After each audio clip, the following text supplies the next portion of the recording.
డబ్బున్న వాళ్ళు, వేల కోట్లున్న వాళ్ళు, కిరాయి ముక్కలతో రౌడీజం చేయగలిగే వాళ్ళు, వీళ్ళతో నిండిపోతా ఉంది రాజకీయం.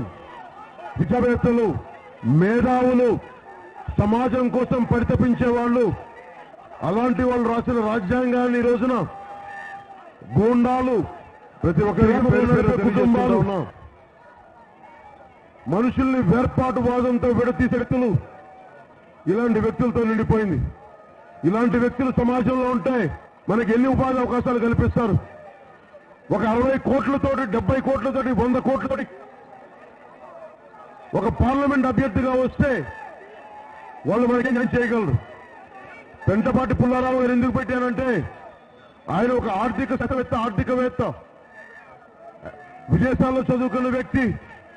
విదేశాల్లో చదువుకున్నా కానీ ఆయన మన పోలవరం డ్యామ్ కు సంబంధించి గిరిజన నిర్వాసితులకి అండగా నిలబడ్డ వ్యక్తి, గండగా నిలబడ్డ మహానుభావుడు.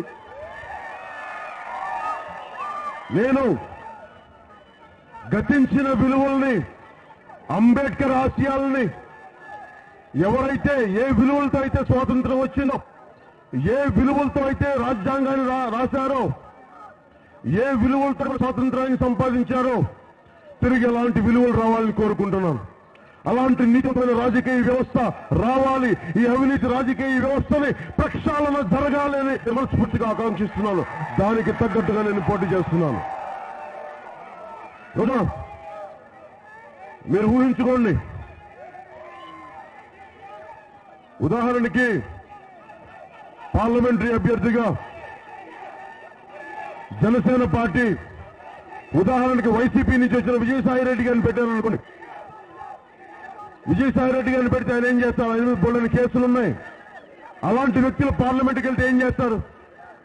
మంత్రులతోటి, కేంద్ర మంత్రులతో మాత్రం కేసులు కొట్టించుకుంటారు తప్ప ఆ ఉన్న సమయాన్ని. పెంటపాటి పుల్లారావు గారు లాంటి పెద్దల్ని పంపిస్తే మన ఉంగుటూరు సమస్యలు కానీ, పోలవరం నిర్వాసితుల సమస్యలు కానీ, మన కాలుష్యం సమస్యలు కానీ ఆయన బలంగా గెలపగలరు పార్లమెంట్ లో. ఆయనకి సాక్షాత్ ప్రెసిడెంట్ గారు తెలుసు, పెద్దలు తెలుసు. అలాంటి వ్యక్తిని ఏలూరు పార్లమెంటు నుంచి, అది కదా సౌండ్, అలా ఉండాలి. బదలైపోవాలి మాట్లాడుతుంటే గొంతు. మా వాళ్ళు అరుస్తా ఉంటే నా గొంతు ఏంటా మీరందరూ?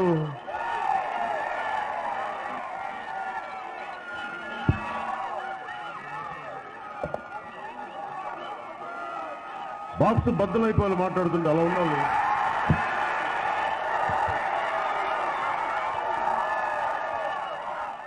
బాబు, నా కోరిక ఒకటే, వెంకటరమణ గారి గెలుపు, జనసేన గెలుపు, పవన్ కళ్యాణ్ గెలుపు. పెంటపాటి పుల్లారావు గారి గెలుపు, జనసేన గెలుపు, మన గెలుపు.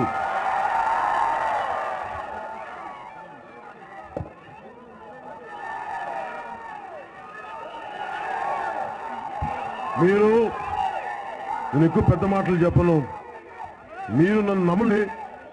మీకేదైనా సమస్య వస్తే కూర్చోబెట్టి ఒక్కొక్కళ్ళకి ఏమేం చేస్తాను కూర్చో, మీరు అడగండి, నాకేం కావాలి. ఉంగుటూరులో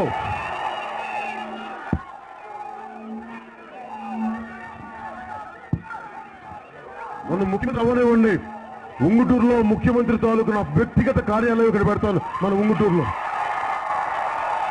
ఒక ఆఫీస్ పెడతాను. ఉంగుటూరులో పవన్ కళ్యాణ్ ముఖ్యమంత్రిని గెలిపించండి. బాబు జెండా తీయమా, జెండా దగ్గర ముఖ్యమంత్రిని చేయండి. ఉంగుటూరుకి పార్లమెంట్ అభ్యర్థిగా గెలిపించండి. ఉంగుటూరులో మన అసెంబ్లీ అభ్యర్థిగా గెలిపించండి. నేను ఆఫీస్ పెడతాను. వెంకటరమణ గారు ఉంటారు. వెంకటరమణ గారితో పాటు పక్కన మన ఆఫీస్ కూడా ఉంటుంది. నేను చూస్తూ ఉంటాను. మీరు అడగండి. నేను మీ సమస్యలు తీర్చుకుపోతే అడగండి. పై వ్యక్తిగా నిలబడే వ్యక్తిని.